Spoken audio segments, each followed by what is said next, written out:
Cette partie, nous allons voir la condition. On va voir la condition if and else. C'est ce que nous allons voir dans cette partie. Et après, on va voir les moyens qu'on peut utiliser pour renvoyer une erreur quand il y a une erreur, quand on sera en train d'appeler la fonction. Ici, on commence avec if, par exemple, comme condition. Je peux faire comme fonction, je peux créer une fonction qui s'appelle lire.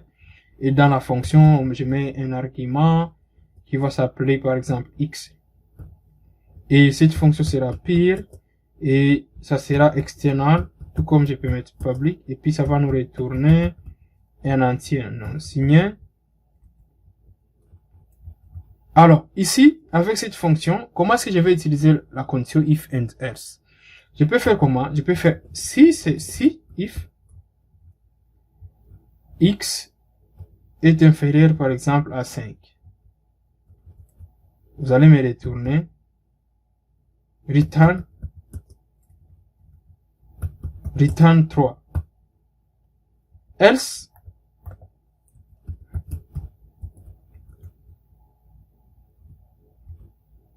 return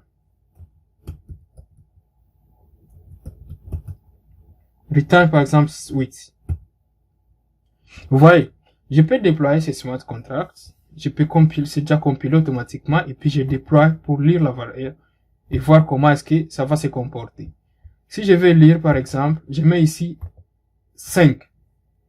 Je fais call, ça va me retourner 8. Alors, si je mets, par exemple, 3 ou bien 4, vous voyez, ça me retourne 3. C'est comme ça qu'on peut jouer avec la condition. Mais cette condition que vous voyez ici, if and else, il y a encore un autre moyen que vous pouvez faire pour que ça soit, disons, un peu clair. Ça dépend de vous, ça dépend de votre schéma, ça dépend de ce que vous voulez. If and else, je peux l'utiliser encore comme ça. Return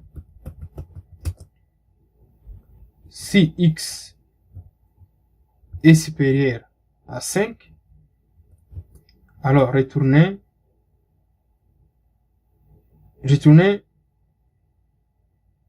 10. Sinon, retournez 4. Et là, j'ai effacé une. Ok, c'est comme ça. Ok, vous voyez, j'ai pris une autre forme de if and else et je vais voir ce que ça va me donner comme résultat. Je descends, je déploie le smart contract. Je descends pour récupérer mon smart contract. Et puis, dans lire, si je mets 6, je dois avoir 10. Ça va m'afficher 10. Et si je mets 4 ou bien 3, ça doit m'afficher 4. C'est ça la condition que j'ai mis. Vous voyez que ça a marché très bien. Et c'est comme ça que ça marche. Maintenant, on se voit dans la partie suivante pour voir comment est-ce que les fonctions peuvent nous renvoyer les erreurs quand il y a un problème dans le smart contract, supposons.